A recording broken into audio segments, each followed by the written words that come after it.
Good morning, students. So now we will go for the week 5 works. So this week we are going to plan for the file sharing, file protection, and then file structures and directory implementation. So now we'll move on to the file system structure, how the file system is going to be organized in a system. Okay, so generally there is something called as a logical and physical address. So this file system is purely meant on the secondary device. Okay, so the file system, the logical storage unit, initially we need to know where the data is reside on, right? So we need to collect all the related informations about that. What is the size of a file, what is the name of the file you are seeking for. So once you know the file name, then only we can able to do any search or creation or access, whatever it might be. So file system resides always on the secondary storage.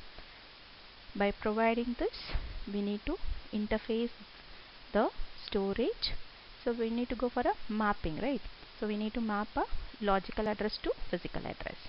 So the physical address, once you reach, which means that you reach the particular block so that you can start read or write operations. So provide use efficient. So the file systems will always provide the efficiency as well as the convenient to access the disk by allowing data to store or locate or retrieve. So first you need to either, once you are trying to save, it is nothing but storing, so that you need to redirect to the particular location, find out where is this free space, identify that and create it, put all your data and then save it. Once it is completed, then you can try to go for accessing or completions, whatever it might be. And then the disk provides in place rewritten as well as the random access. So IO transfer performs in blocks of sectors. So in generally each and every blocks have a size of 512 bytes. Okay, so there is a main table which is nothing but the file control block. It's nothing but a storage structure consisting of information about a file. So like in a process, we have a PCB which is nothing but the file control block.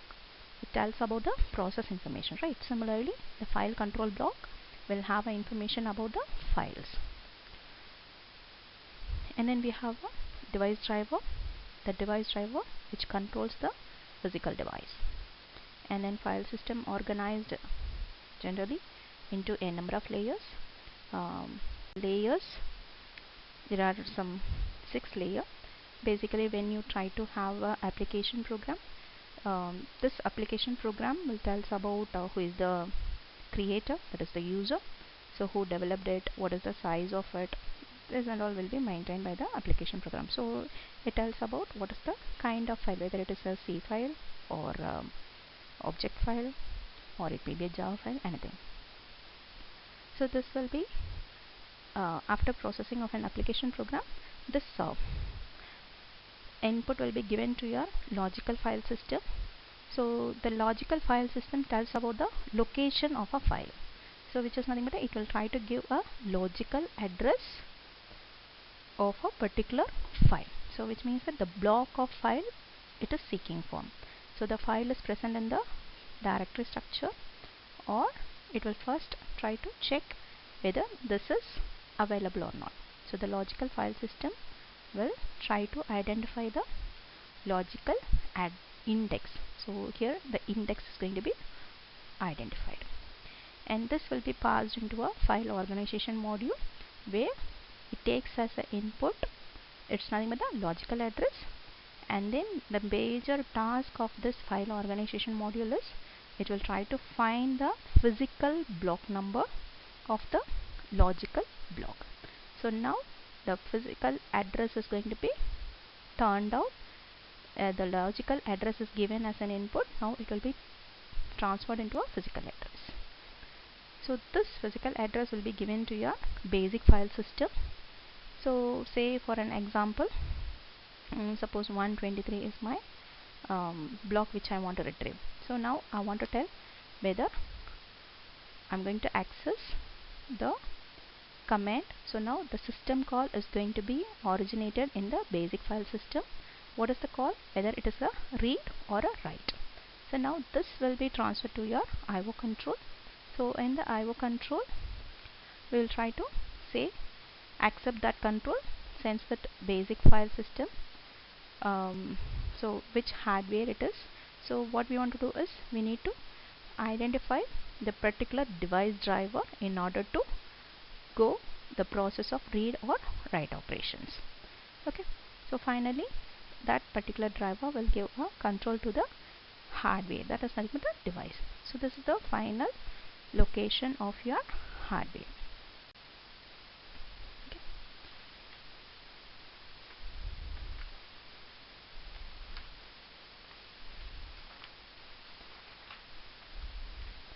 So basically device drivers manages IO devices, and the IO controllers gives a given command like read drive 1 and then cylinder 72 from the track 2 and the sector of 10 into a memory location 1060.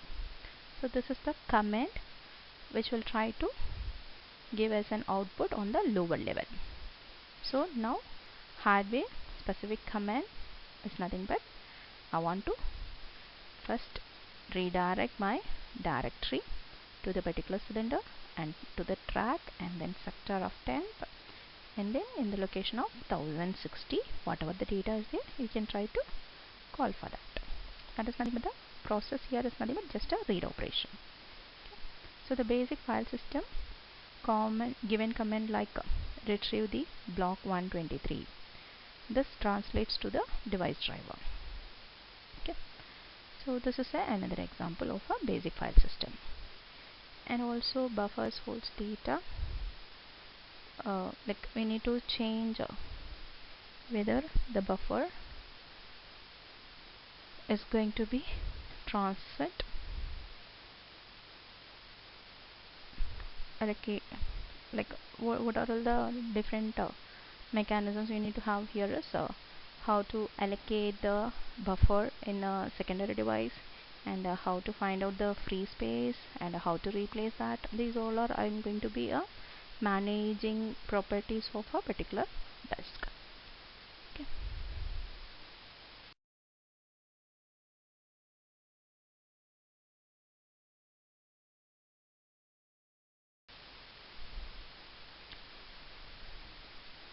And if you consider the file system implementation, if you come across with the implementation, how to implement, so there are two types of structure. One is the on disk structure, the other is the in memory structure. So in the on disk structure, it's nothing but the there is a stored process on the secondary storage, that is nothing but the on disk. In memory structure is nothing but it is going to maintain on the primary memory. Okay. So on the secondary device, we will use a concept called boot control block, volume control block, and directory structure, file control block. These all are going to be more maintained on this structure. And then in memory progress, it's nothing but it will have four different things. One is the in memory mount table, and then in memory directory structure, and structure wide open block, and per process open file block. So these all are going to be maintained on the in memory structure. So it says that we all are going to work on the main memory, that is nothing but a kernel level, on the structure or worked on the secondary device. Okay. So the volume control block, the boot control block, it contains the information need about how to boot the operating system. Okay. And then volume control block contains several partitions about what is the size of the block, what is the how many free blocks are there, how about the block size, free block pointers or arrays. So it will try to hold the volume detail. That's why it is called as a volume control block. And then the next one is the directory structure. So in the directory structure of a file, it will try to maintain the details about the file. So what is the name of the file, and whether it contain master file table, and what about the size, what about the volume, who is the owner, when it is modified, what is the this and all can be stored in the directory structure. And in the PCB it will try to hold the information about the files and the permission informations, and when it is created, who is the owner. So the directory structure has the um, list of list of files, and the file control block have information about a particular file. That's why it is called as a per file FCB. Okay, and the FCB is the structure of an FCB will have a permission details, and when it is created, who is the creator and who is the access, and whether it is a read only or write permission, and the file owner, group, and then access control list, and also it may have a file size details and file data block pointers. So these are some of the FCB parameters. And when we move on to the in memory, that is going into a main memory architecture. So mount table storing file information. It says about system mounting, and then mount pointer and file system types. So when we consider about the in memory file structure, uh, in in in memory mount table, which will try to have information about mounting informations. In memory directories structure will hold the information about the directories which are recently used. Okay, and then the system wide open file table will have a detail about the files which are all opened currently, and it contains the FCB of each and every file accessed.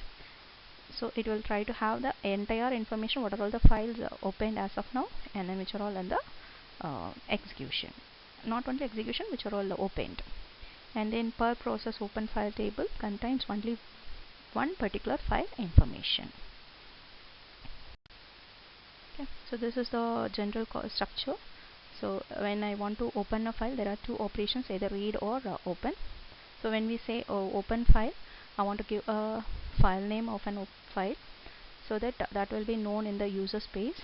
So it will be redirected to your kernel memory, and then it will be searching for a particular file control block, and it will try to retrieve the particular block information, and then it will be loaded into your kernel memory. So this is all about your on the structure, and this is your in memory structure, and this is a user space. Okay, so we'll try to get the particular block and then store it in your disk directory structure, and that will converted that particular information will be stored in your file control block. And when we go for a reading process of a particular file, then I want to the compiler will try to give a read and its index. So now this index will be taken into your primary memory. So it will try to access the per process open file tab, so that a particular file details will be created. So the process, what are all the information it is expecting, it will be moved into a system wide open table. Then it will look on to the block which is seeking for. So the file control block will give information about a particular file which is seeking, and from that index it will try to fetch that particular block and then load it here, and we'll try to see how many process are open, sorry, how many files are open per process. Okay, so this is how the loading of an information and opening, that is a retrieval of information, will be done.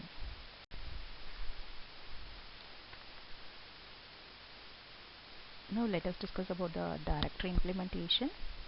There are the directory implementation contains a collection of files, and it has two different types of implementation concept. One is the linear list, the other is the hash table. So let us discuss about the linear list. So linear list of a file names with a pointer to the block data. So like it's very simple concept. It is going to use a linear mechanism. So the time consumption for this is going to be high, but as an advantage we can say it is simple to implement. The disadvantage is it is the time consuming to execute. Why? Because of it is going to use a linear search time. So basically all the files are arranged in an alphabetical order via the linked list or a B tree concept. So when we supposed to use a search operation, it keeps on searching from the starting to the end. So it will try to move on a linear way. So that's why the searching time must be uh, high in this. And then the second concept is the hash table. So the linear list, the same concept we are going to use here too, but with a hash data structure.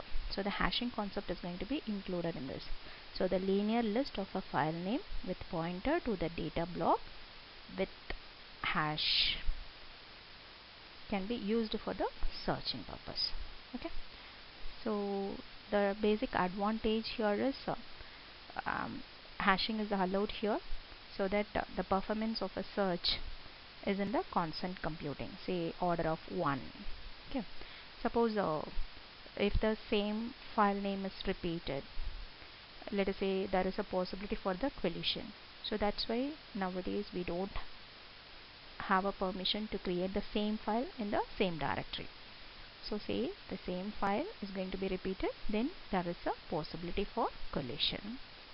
Okay. And handling of the collision, you can use a separate chaining. You can create a sub block and then you can create a same file name in different directories. That is possible. And the good thing here is it's an entire block size. If suppose a block size is going to be the fixed in size, so that it is very easy for us to make use the hash table. Say for an example, if my particular index when I want to search for, let us say we don't have a index also, let us say a physical address is provided, a logical address or a physical address is provided. Say each and every blocks are fixed of 512 bytes, then I can simply modulus by the 512 and reach the particular location. So the starting address of that block will be easily retrieved. So in that way we can try to reduce the searching time for a particular files. Hope you can understand the concept of file system and file system implementation, that is file system structure and file system implementation and the directory implementation. So hope in the forthcoming PPT we will discuss about the allocation method. Thank you.